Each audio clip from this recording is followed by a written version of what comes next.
I think police forces are a bit worried about the optics of this, but I think it's mostly just capacity, right? Anytime they take to help carry this out is time that they're not spending fighting crime in our cities.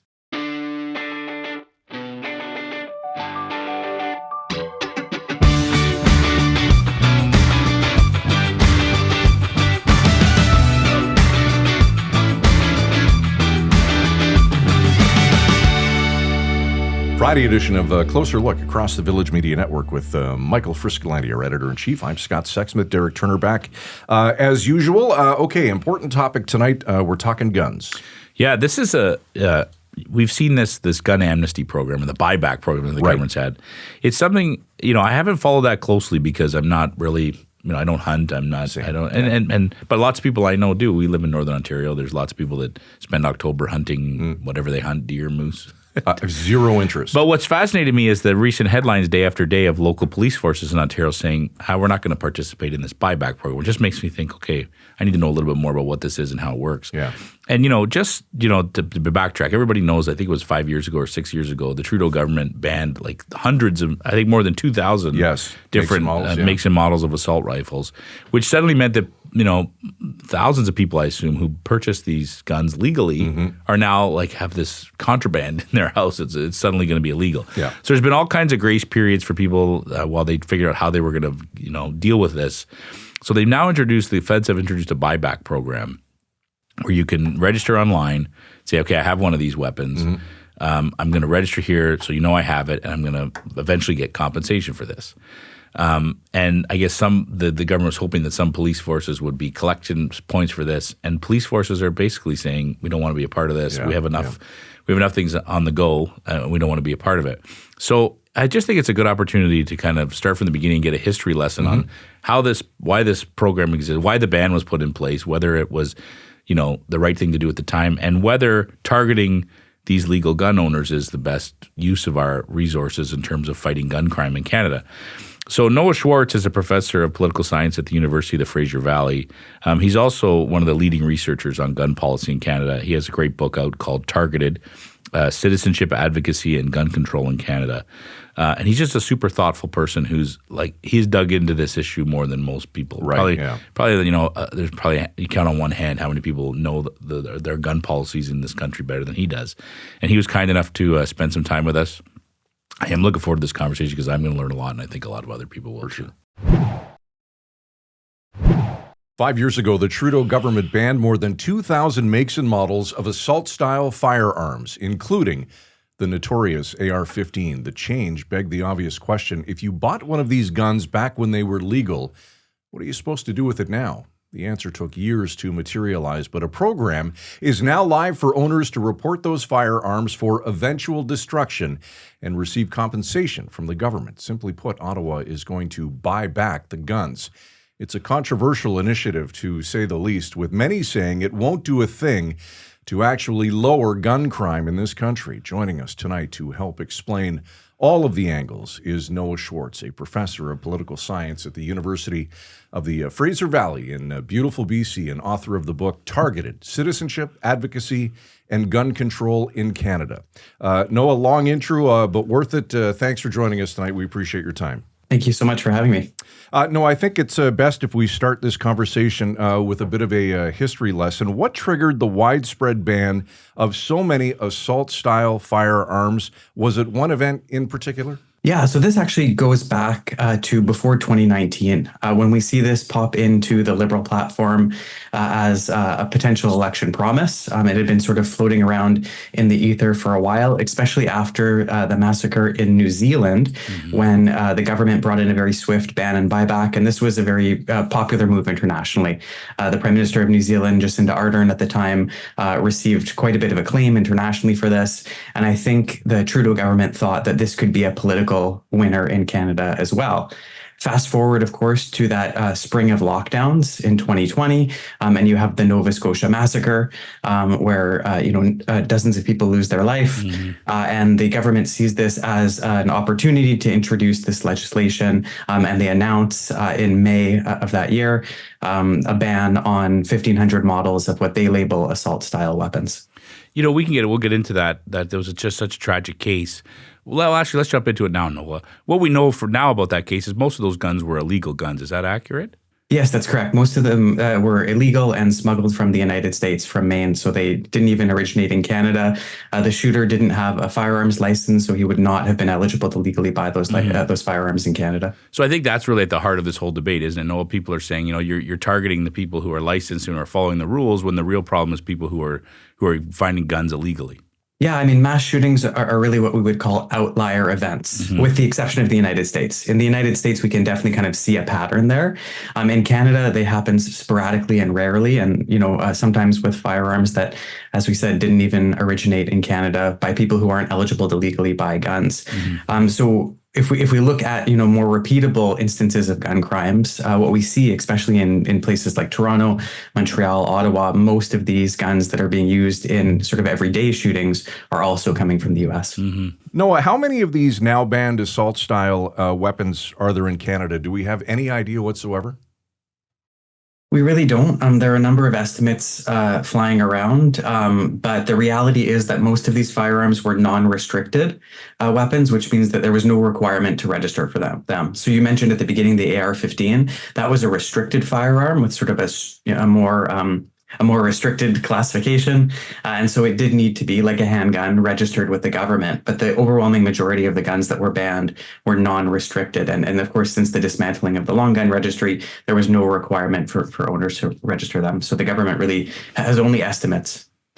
No, the key argument the government's making here is that these guns that they've banned are designed for military use and have no place in civilian communities. Is that a fair description, or what are people using these weapons for? Yeah, I think it's a very unfair description, actually.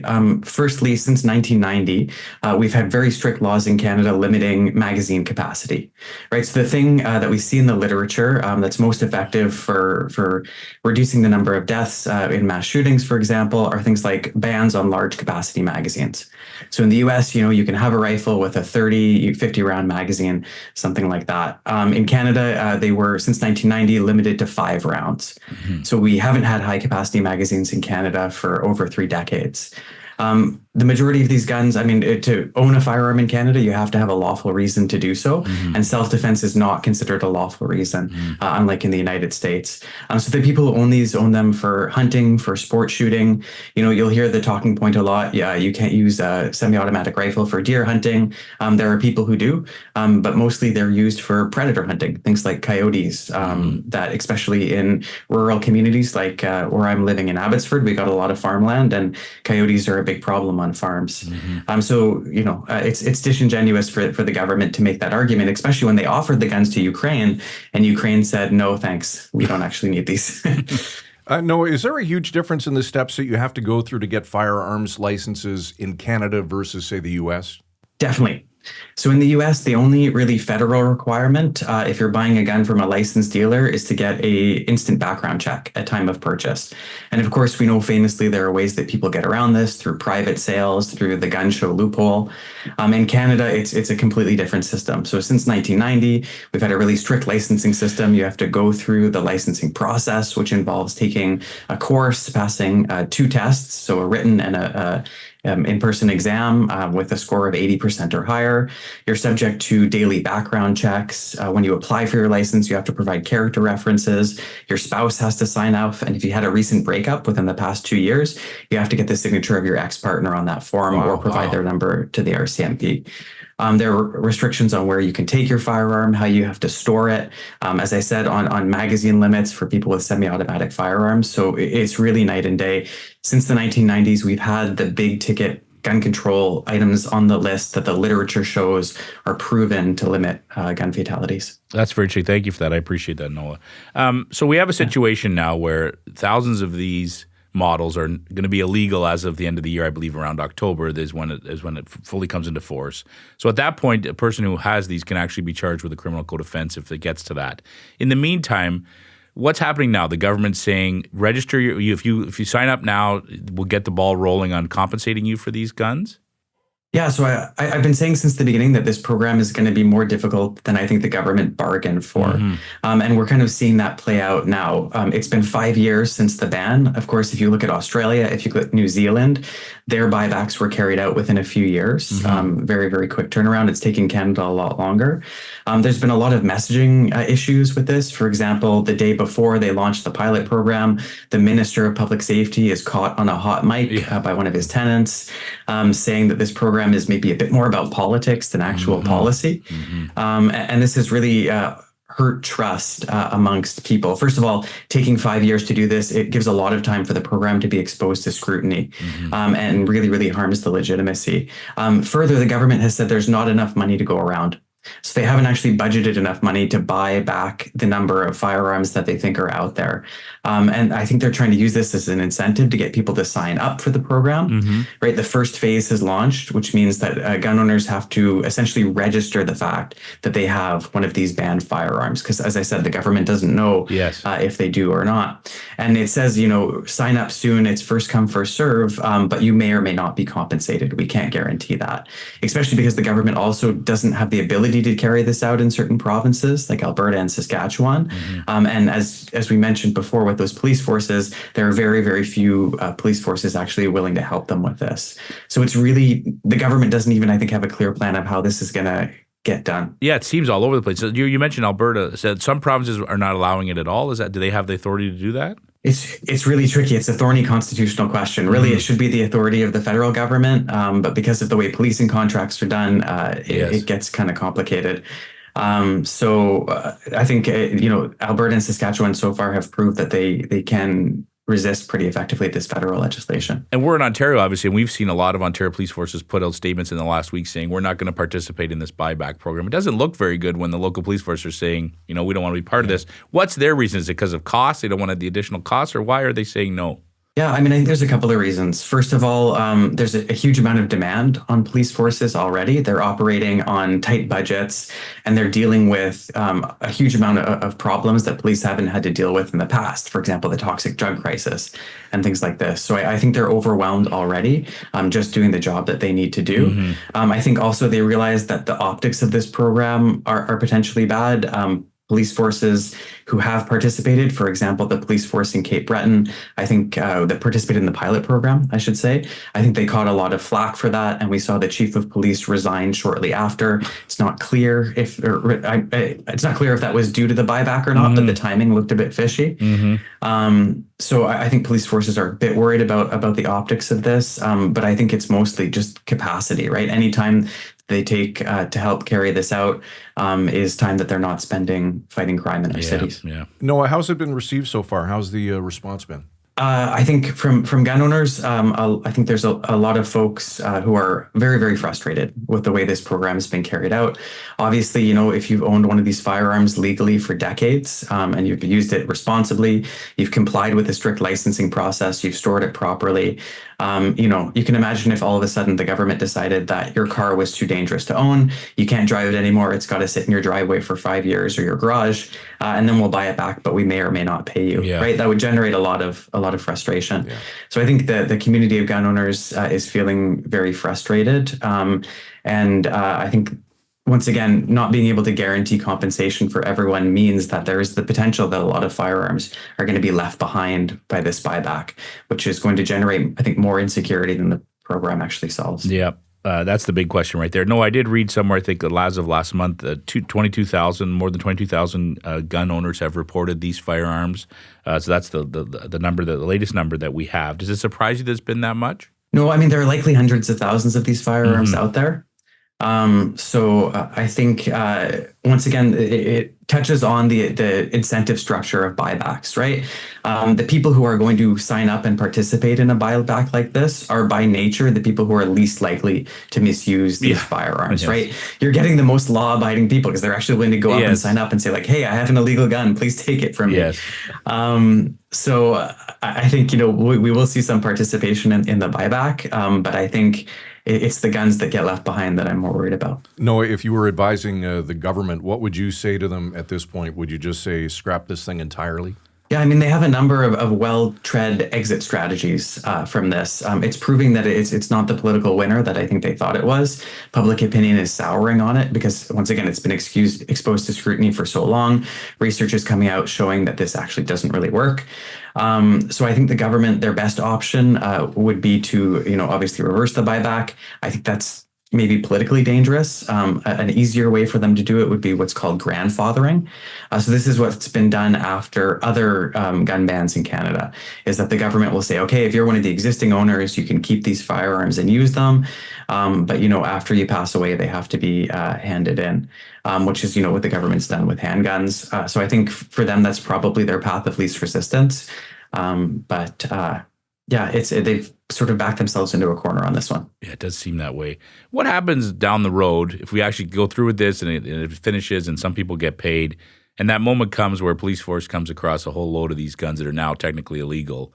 I can't imagine a police force would want to be the first one to lay a charge under this, because I'd imagine there could be constitutional challenges. What do you think?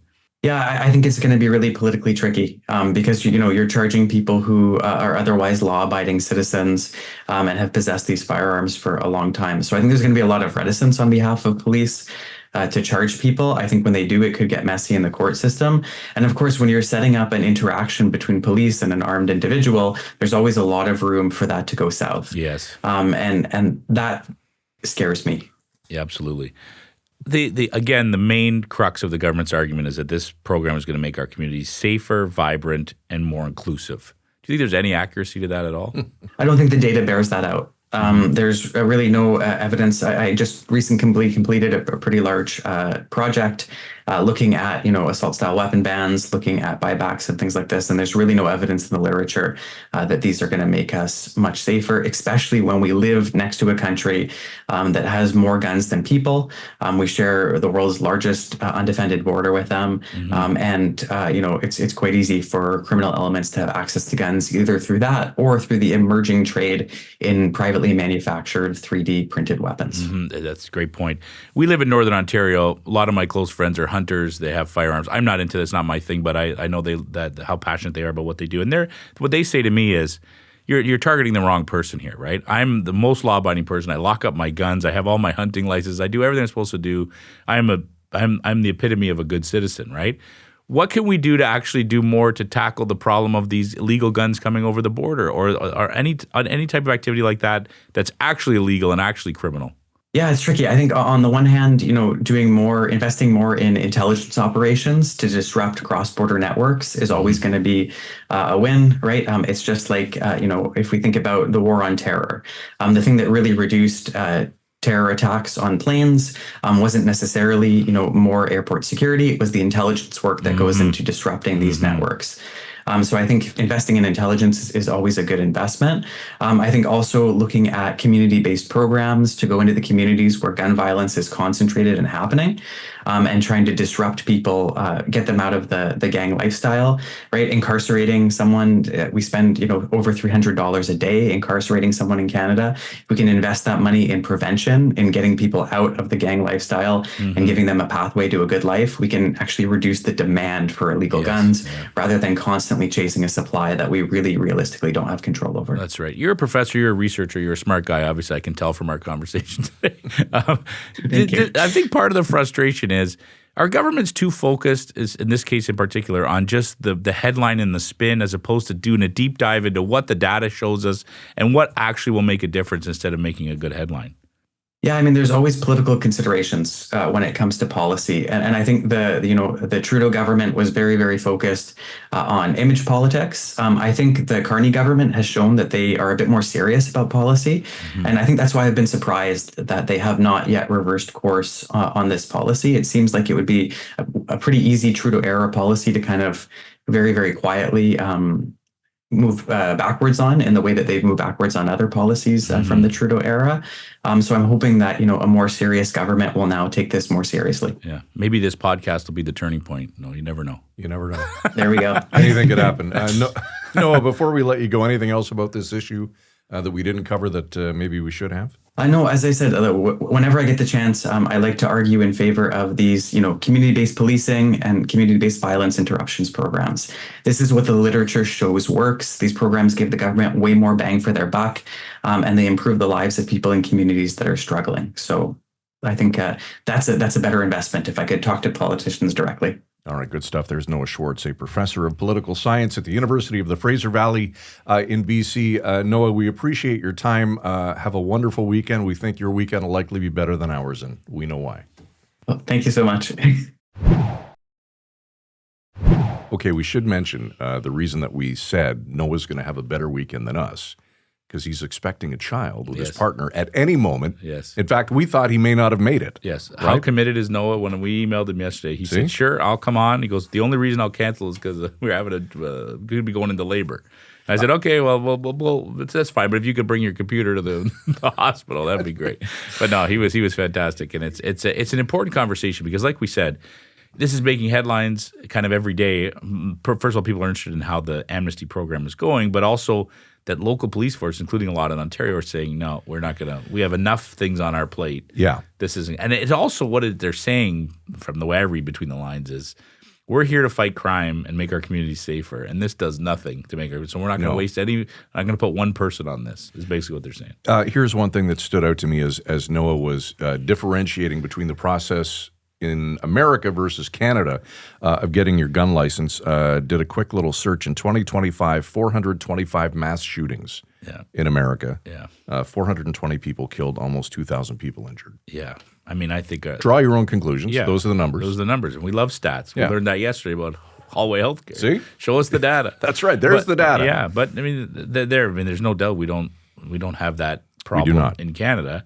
And I think that's a very rational system. We don't pay a lot of attention to what's going on behind the scenes when people apply for a gun license. Yeah. And look, you know where we live. Everyone here is gone in October. They're all hunting. They're all hunting. Yeah. They're all, and this is doing it safely and following the rules. That's right. And even we had a tragic shooting here in Sault Ste. Marie a couple of years ago. Yes, we did. If I recall right, that he had the gun illegally. It wasn't his gun. No. So these are the it's hard to want to look at the cold data when tragic situations happen. Yes. But even the shooting he mentioned, the one on the East Coast, which was so horrible, so many people killed. Those were all legal firearms. They weren't. He hasn't licensed to own any of them. He didn't legally own any of them. So the question again that people are asking are, who are we going after? Yeah. Is this going to make the right difference for the right people? Do I know the answer, Scott? I do not, but it was a great conversation, and people could make of it what they will. Yes, they will. We're going to have another great conversation coming up Monday. Sid Cicero joins the program, formerly of Tim and Sid and Breakfast Television. Sid's launching a brand new podcast on Monday called The Sid Cicero Show. Yes. I'm sure they didn't spend much money on creative or branding. We'll ask him about that, but Sid will be here on Monday. Yes, looking forward to that. I don't think we're going to talk about the gun amnesty program. We will not talk about that. We'll talk about lots, but not that. All right. All right, let's get out of here and kick off the weekend, Super Bowl weekend. Any picks? I don't even know who's playing. Who's playing, Derek? Seattle and New England. Seattle and New England. It's exciting. That's. I know. Here's how I make my pick. I know Derek has a big Super Bowl party that's pretty impressive. Yeah. Yeah. And I'm sure who wins as long as the Patriots lose. That's right. That's it. And I'm sure our invites are forthcoming. Yes, I was waiting. But keep checking my email. Yeah. Nothing, I mean, it is Friday night, but whatever. Okay. Derek Turner at the helm tonight. Closerlookpodcast.ca is where you can sign up. We'll send you emails every day because we're good that way and we want to share the information. And Closer Look at villagemedia.ca is our email. Reach out. Let us know your thoughts. For Derek Turner, executive producer, and Michael Friscolanti, our editor-in-chief here at Village Media, I'm Scott Sexsmith. Thanks for joining us this week. Have a great weekend. See you Monday night at 7 right here on Closer Look. Frisco and Scott's Wardrobe provided in part by Moores, Sault Ste. Marie.